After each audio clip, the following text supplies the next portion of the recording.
Welcome to the Business Spotlight series. My name is Kay Cote, and I am your podcast host here at Action Coach in Central Texas. And today on the show, we have Swarna Mohan, co founder of the Full Circle Real Estate. And we're going to be talking all about her business, her journey to business ownership, what she's faced, challenges along the way, and give you a sneak peek into what it's really like to own and operate a business. If this is your first time on our channel, be sure to like and subscribe to get notifications when we drop episodes like this. Hi, Swarna. It is nice to meet you. I'd love to learn a little bit about you and your business. Hi, Kate. First of all, thank you so much for this opportunity. I really feel privileged, to be on the series because I did a little bit of homework on what you guys do, and I'm so glad that I have this opportunity to share my journey with all your subscribers. Full Circle Real Estate is a full service real estate brokerage based in Austin, Texas. We do both residential and commercial. And we started in late December 2022, and we have about 57 agents in our brokerage. And I started this along with my partners. I have two partners, Chuck and Shiva. And the three of us, we had complementing skill sets. We've all been individually involved in real estate for a long time. And we thought it would be nice to bring our goals together, visions together, and start our own brokerage because we all had our ideas.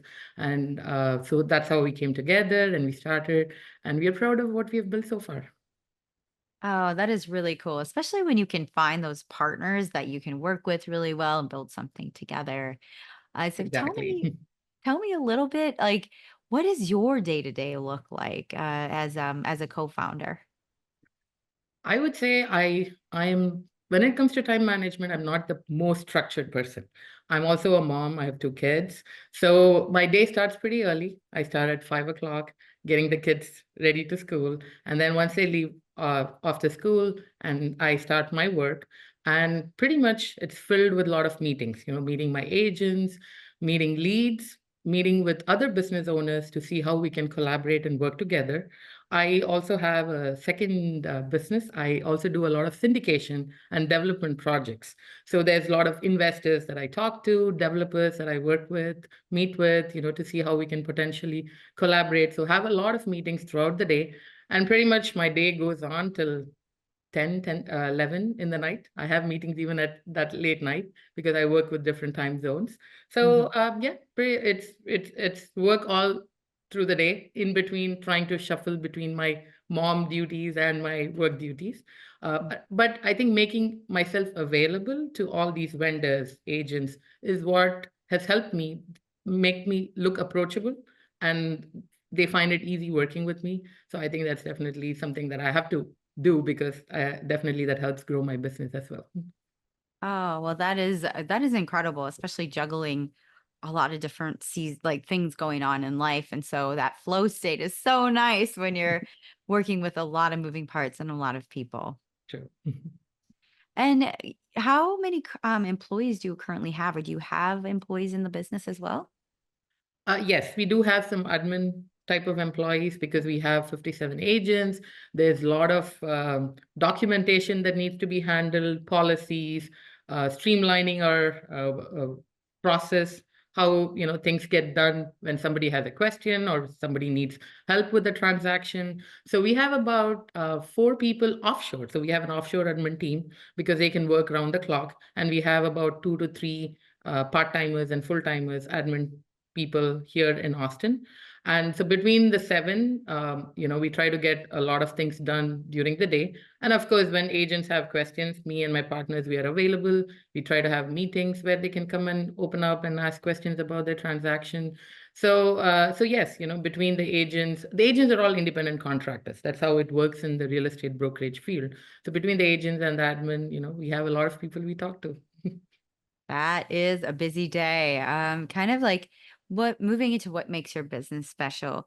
What would you say sets you apart with your brokerage in the industry? I would say I have a lot of experience. When I started I mean, with different things, different niches of real estate. I mean, when you have real estate, there's so many things, right? You have investment properties, you have primary home, you have leasing, you have property management, you have commercial. And when it comes to commercial, again, that's its whole I mean, a big gigantic thing. It has development, it has sales, it has leasing again, and so many different parts to it. So when I started in real estate, I didn't limit myself. I said, I'm going to take up everything that comes, because learning was key. That's how I built my knowledge. That's how I gained my expertise and all the networking and contacts. And you never know when a person you come across would be of help or would be a key a good contact to have, that'll later on be very useful in your business or in the work that you do. So I am always open to, learning. So because I've done development, I've done leasing, I've done property management, I've done property sales and, purchases, and I even do it for myself. That's another way to learn too. I have the big picture. So when I have a client, I'm working with a client, instead of just giving them information on that transaction, I'm able to give different perspective from a lender, perspective from a title company, perspective from a builder. And I think that helps them understand. And sometimes, when things can get panicky, when I give them all these perspectives, it calms them down and they understand, okay, this is natural, this is expected. Because setting expectations to the client is, I mean, that's the best thing you can do for your client, getting them prepared for a transaction, because buying a property is a huge investment. So they need to be comfortable, they need to be confident that, they are doing something good for their future. Very true. Well, it sounds like an incredible business that y'all are building and have built. And I'd like to know, what is one thing that you wish more people knew about your business? I wish definitely more people can understand how, what goes on in a real estate transaction. Because a lot of people, I have clients who buy a home and they feel, oh, I know everything that there to real estate. I bought a home, I've done it all. I have all the knowledge. But there's so much that goes underneath. When you're looking for a property, you have to know, okay, what makes one property more desirable than another property? What makes one a better investment than another opportunity? And what to expect, what are the pitfalls. So a lot of clients, I feel they jump into conclusion that, when they bought a property, they understand everything to it. But there's so much more. And so I feel there's a lot more awareness that's needed out there, that people, so a realtor's job is not easy. There's a lot of things. And there's a lot of things you need to know and build your expertise on. And we take time, we spend time, and we sacrifice. We make a lot of sacrifices, not spending time with our family in order to, work with a clientele. So I think a lot more awareness would help clients have a little bit of appreciation of what we do, instead of jumping that, oh, I can do real estate. It's easy. Definitely. And I know, kind of moving on into marketing, how you show yourself out in the industry. And I like to hear how successful businesses are working in their marketing. So what have been some key successful marketing tactics that y'all have used? I think when it comes to marketing, we've been more traditional. I am personally, I've not been on social media channels that much. Instagram, Facebook, that's something that it's always on my list, but it gets pushed back. It never gets prioritized, because that is not me. I'm a very, very traditional when it comes to marketing. So for me, it's definitely building relationships, being, talking to the people, meeting them in person, creating that trust, building that foundation. And most of the marketing has been word of mouth. It's all been referrals. All my clients come to me because another client has had a good experience, and they felt that, they can trust when I give them recommendations or when I give them advice on what to buy, what not to buy. And they felt comfortable with it, and they've referred me out. So I would say I've invested more time and money in my clients, in building that relationship, in definitely figuring out what makes them comfortable in a transaction, and trying to get there even before they ask me to do that. Oh, definitely. The referrals and the those kind of word of mouths are, it's just so incredible, especially in real estate, I feel like. Yes, and especially when you have so many realtors now. If you see anybody will say, oh, I have a friend who's a realtor. I have a realtor in the family. There's so many realtors. An interesting statistic is when I started my real estate journey, I heard 1 in 100 was a realtor. And I'm sure now it's 1 in 50 or 1 in 30. So there are a lot of realtors out there. So you definitely have to create a niche for yourself and have to set yourself apart if you want to be successful. Oh, definitely. Well, in terms of organizing all those folks that you're working with, whether they be your clients, your employees, your partners, um, how do you organize that? Do you use like a CRM, or how do you keep everybody kind of in a good working order? Again, I do things a little differently. Traditional. I'm not a CRM person.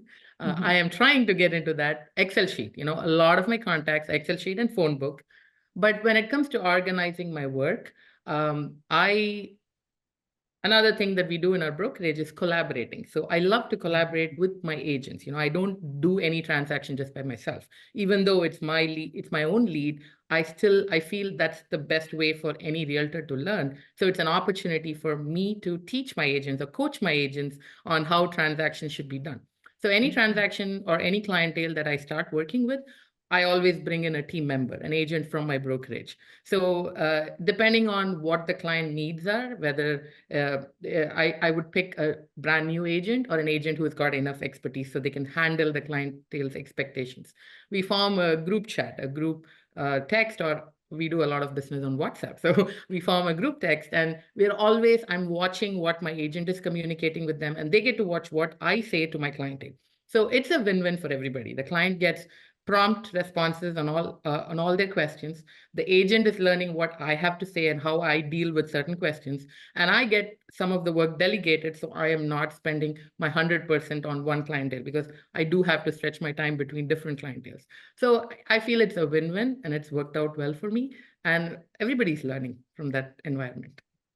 Oh, wow, that's powerful. And kind of looking at your journey as getting into real estate, what was like, how did you get started wanting to work for yourself and move away from like that traditional working in for somebody else, and how was that transition for you?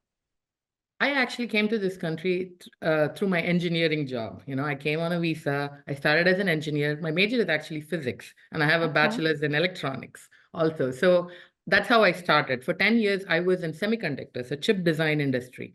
Hmm. But when I was in semiconductors, I felt I needed some an outlet for creativity. I felt the engineering job was challenging, but at the same time, I felt I needed to see the impact I can create in somebody's life, or see the impact that I can, or be a role model to the people around me. Try to inspire more people around me. And I didn't want to look at my computer 24/7. I wanted to do something, come out of it. That's what inspired me to start something. And I actually first started with the custom furnishing industry. So I was doing custom curtains, custom blinds. I had my own Etsy store. I even started a store in India, and that's where I sourced all the custom curtains from. And I used to go to people's home, measure their windows, design curtains for them. So that was my creative channel as well. But it helped me learn the service industry, how when you're interacting with people, when you're doing, I'm not even a sales or a marketing person. I think like an engineer. I'm a problem solver, but sales marketing was not natural to me. But definitely my business gave me all that insights. And I think when I combine the problem solving skills and the sales and marketing, without feeling like it's a sales and marketing pitch, but still being there for your client and giving them the service that they need. I think that was a winning recipe for me, and I felt more satisfied personally as well. So when I had my kids and I had my business, I had my job, I had to drop one. The easy option for me was my job. I said, okay, I'm going to quit my job. I'm going to try and grow my business. And at that time, it was the furnishing industry. I started real estate more as a personal thing because me and my ex-husband, we had several investment properties. And we were like, okay, I can manage because I have some more time on my hand. But then it started like, okay, why not help friends and why not help their friends? And through the referrals, I started getting leads. At one point, my real estate business took over my custom furnishing business. So now I actually transferred it to a friend, and there's a friend running it. But I mean, I've never missed my job. I can't get more job satisfaction than what I'm doing. I don't have Monday morning blues, which I used to have when I did my engineering job. So I think that's the winner for me, not having that Monday morning blues. So I have enough job satisfaction that it motivates me to go 24/7, even sometimes, even if I don't have a social life, it still motivates me to go. Well, that is the inspiring words of the day for sure. When you can find something that like takes away those Sunday blues and Monday blues. That's incredible. And so we've covered so much ground in this and it's been so fun. I'd like to move into a fun portion of this recording that is Okay. our rapid fire questions where I ask you Okay. 4 questions where you answer top of mind, first thing that comes to mind. Are you ready for some rapid fire? Sure. Should it be a one word or it can be a phrase? It can be a phrase. However Okay. you feel you want to do it is perfect. Okay. Okay. All right. I'm First ready. first question is, what is a key to success for you? I think definitely trying to be empathetic towards everybody involved in that transaction or in that, Mhm. work. I think that's the key to, because everybody feels they're winning out of that deal. And I think that's important to me. Oh, I love that. And what is a piece of advice you have for other business owners? I would say be adaptable, because when you start a business, you start with a certain mindset, but Mhm. then you realize that your environment is so dynamic; it keeps changing every minute, and there's so many changes that goes on. So being adaptable and figuring it out, as you do it, definitely helps. Oh, that's a good one too. What is a piece of content? It could be a book, a podcast, anything that you've taken in recently. I would say for me, more, I mean, I do love reading books and listening to podcasts, but I don't get time for that. But for me, the best thing that I learn every day is reading people around me, trying to read what they do, what drives them, what motivates them, what inspires them, and how can I drive my inspiration from that? I think that's what I get to do, but I think that I learn a lot through that. Oh, very true. And our final question is, if you could rapidly improve one aspect of your business overnight, what would it be? My marketing, social media marketing. I would love to do that, but it always gets put in the back burner. Oh, that is one I think that is a constant perplex. And so, Yeah, for sure. well, this has been an incredible, fun interview. I've loved getting to know you and your business. How can people find you? So we do have my website, fullcircle-realestate.com. I'm Swarna Mohan, one of the brokers. My number is 520-223-3722, or they can email me. My contact information is there on the website too. Wonderful. Well, Sharana, this has been such a great conversation. I have one final question for you. Yes. It is, what is most inspiring to you today? I think my inspiration is definitely, my kids, because every day when I see them walk out of the door, ready to face their challenges in school and with a smiling face, that definitely makes me think about, how can I inspire my kids? How can I inspire them, be a role model, live by example for them. So they inspire me every day. Oh, that is so sweet. I absolutely love that. Thank you again for your time and being a part Thank of you so this much. episode. Thank you so much, Kay. It was really fun doing this interview. This is my first podcast interview, so thank you for having me on this, and thank you for making it fun.